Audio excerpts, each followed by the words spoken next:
Hello, everyone. My name is Michael. Welcome to my podcast. Today, I have a special guest who is also my student to discuss with me about emotional intelligence. Hello everyone, I am Zani and I am a teacher and I'm teaching at private high schools. And today I will discuss about emotional intelligence with Jia Michael. Okay.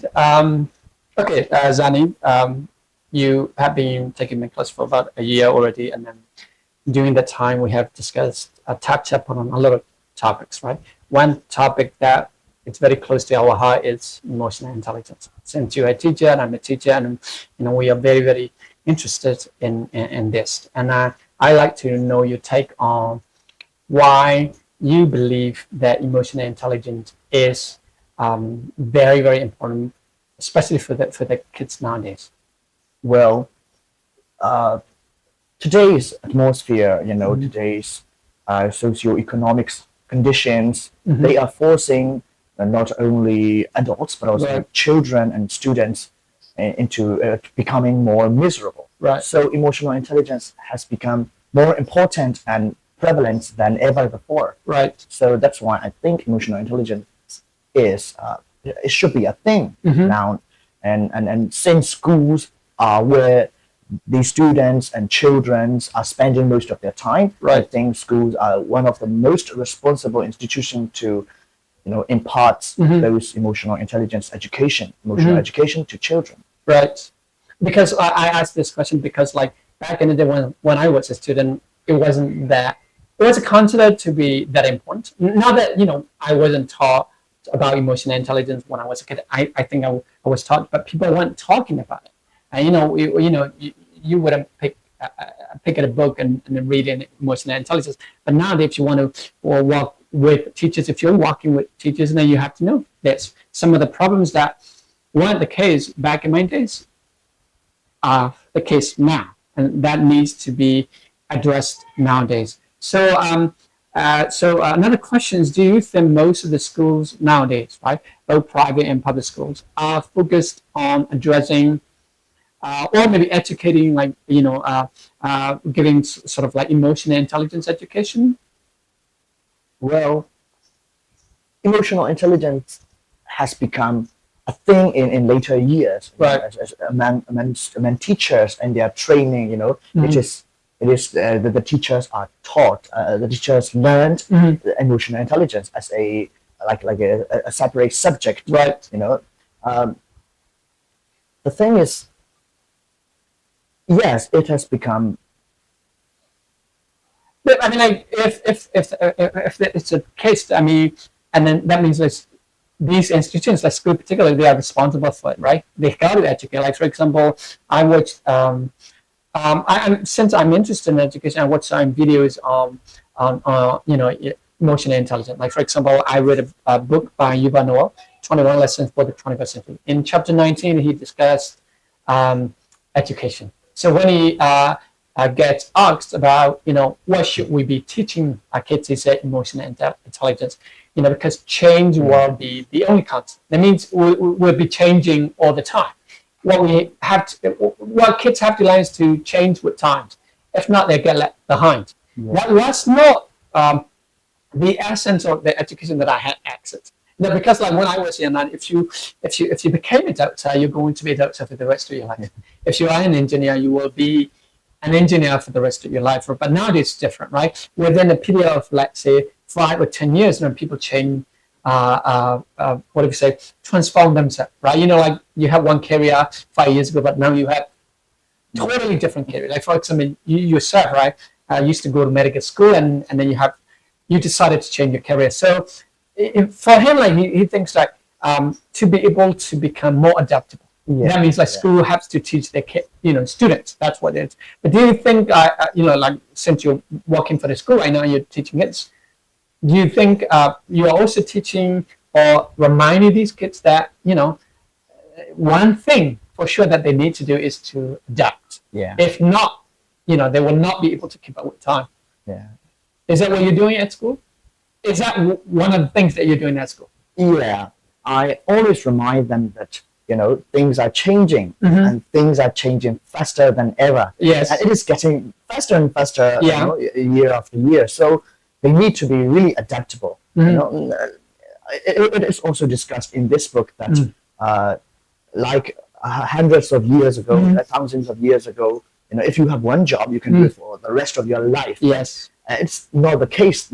It's no longer the case Right. nowadays because things are changing really fast. Yes. And with the development of AI, many jobs are Going to disappear. Yeah, it's going I to mean, like, disappear. and not that I mean like they're going to disappear. I mean they're going to be done by AI, right? Especially the job that require repetition.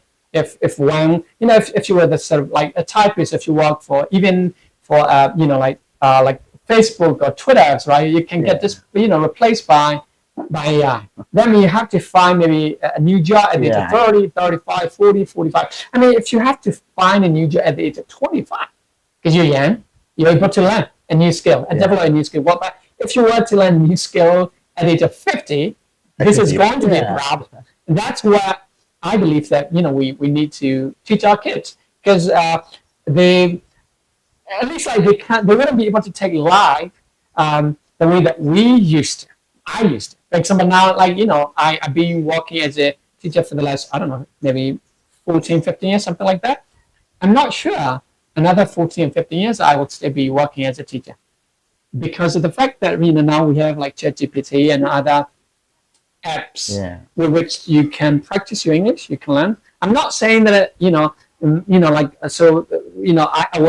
job will not exist, but they might probably exist, but they become more competitive. Yeah. That means I'll be more qualifying than more competitive than ever in order to be able to hold down this job.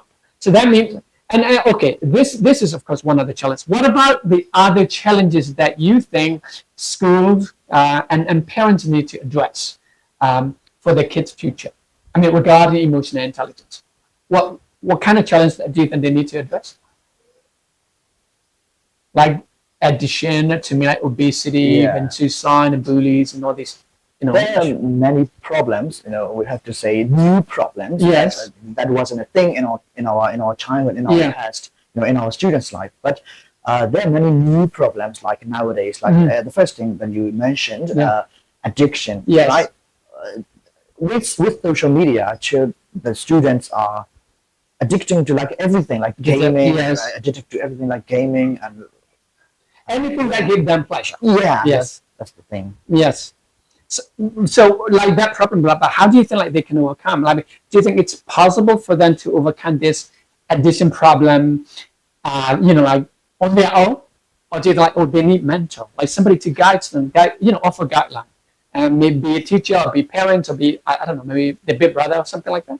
They definitely need it because most people who are addicted to certain things, they don't acknowledge and aware of that they are addicted to it. Yeah. So even adults, right? Yes. Even adults who are addicted to certain things, they don't acknowledge, and they even if they know it, they won't admit it. Yes. Maybe like being emotionally intelligent means like you got to admit that when you have a problem, you have a problem, right? I mean, like now that addiction, it's a new case right now. I mean, like everybody acknowledges the fact that if you are addicted to drugs, and maybe your parents or your teacher will actually seek professional help. Yeah. Right? Like I have to get these kids to quit, using drugs because like you can die. But when it comes to using Facebook or Twitter or Instagram, and we are on the phone watching these videos for 5 hours, 6 hours, that means addiction. We don't like to acknowledge that this is a problem. It's because everybody is having one. Yeah. Everybody's addicted to it. So I mean, like to me, like in order to if we want to overcome this problem, we got to acknowledge this first, and then that's a problem. And then I also believe that we do need mentor, but that's again what we are lacking nowadays. I mean, how to find mentor. But first of all, I think if schools acknowledge that emotional intelligence, it's important, and if they start focusing on it, maybe we might probably find the solution for this kind of problem. Okay, so what do you think of parents? Do you think parents are devoted to improving their kids' emotional intelligence? Well, it depends on which type of family are we talking about. Yeah. The first thing is, the first factor is that their social class. Right. You know, those families who are exposed to those kind of education, and those families who are educated, and especially in younger families, Right. you know, younger parents in urban areas, Yeah. they know more about these things, and yeah, they will do things that are necessary for their children's emotional intelligence. But poor family and families that have no clues about those emotional problems and emotional intelligence, that they wouldn't be doing anything. But even though there might be certain families that are not exposed to or know about emotional intelligence, but they are traditional ways to, you know, encourage their kid to be strong, Right. you know, teach their child to be children to be kind and things like that. So Compassionate Yeah. and skills, social skills that are required of them to be successful in life. Yeah. And they're teaching the kids tradition. I believe that more and more parents spend a lot of money on their kids' education. they do. But what I'm not sure is whether they are focused on the right issues. Because if they're not focused on the right issues, that money just will be a waste of money. You know, this is going to be a waste of money. This is a problem with our parents. And I'm not sure. So since you be teaching for the school, but do you think like some parents are focused on this emotional intelligence? Well, most parents usually only care about their children, you know, education, the academic Educational part of education. IQ. Yeah, and only very few parents, you know, know about those things and talk about those things, and Right. you know, invest in those kind of education.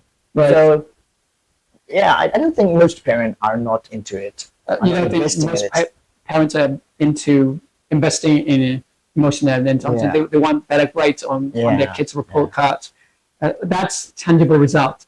When it comes to Yeah. emotional intelligence, it's very hard to It say is. this guy or this person is emotionally intelligent because it's very difficult to assess.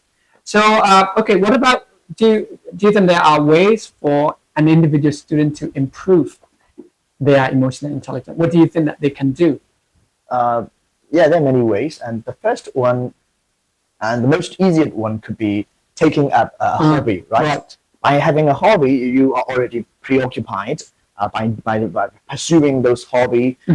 So you kind of have less negative things to think about. Right. And speaking of hobbies, and the hobbies, it's better if it is outdoor hobbies, like Right. you know, working or like sports. I mean, gaming is also a hobby, right? But gaming is not very.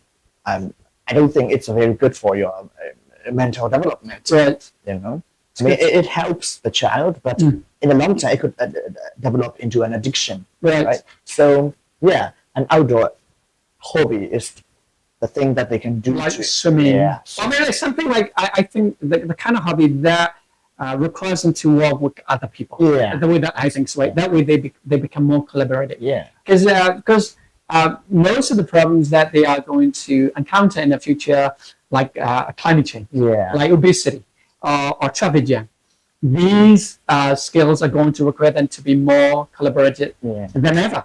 Back in the days, what we didn't need, you know, like maybe other people's collaboration, like maybe one guy invented, maybe like, what do we say, like the light bulb was invented by one guy. But nowadays, like, I don't think like one individual is going to come up with a solution for climate change, because even that solution is going to require people's collaboration to reduce their carbon emission and stuff. One thing that comes to my mind is that science skills and emotional skills and social skills, they can be acquired by playing Right. with a group, with your friends, right? By having friends, by collaborating. So, Yes. yeah, it is really important for children to have a childhood that has a lot of friends. Right. That means, right, you can't actually develop that kind of friendship by playing games. No. No, you can't do that. That's why it's very important for kids to go out and then collaborate with other, maybe play with other, learn from other people, so that they can become more emotionally Yeah. intelligent. Sometimes people might argue that online gaming, they have friends, but that's like you're using social media and saying I have friends. Right. Yes. It's kind of virtual, and I don't feel so organic. Right. Okay.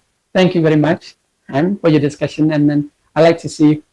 I want you actually to, I don't know, follow us because we will be discussing more important issues in the future video. Thank you.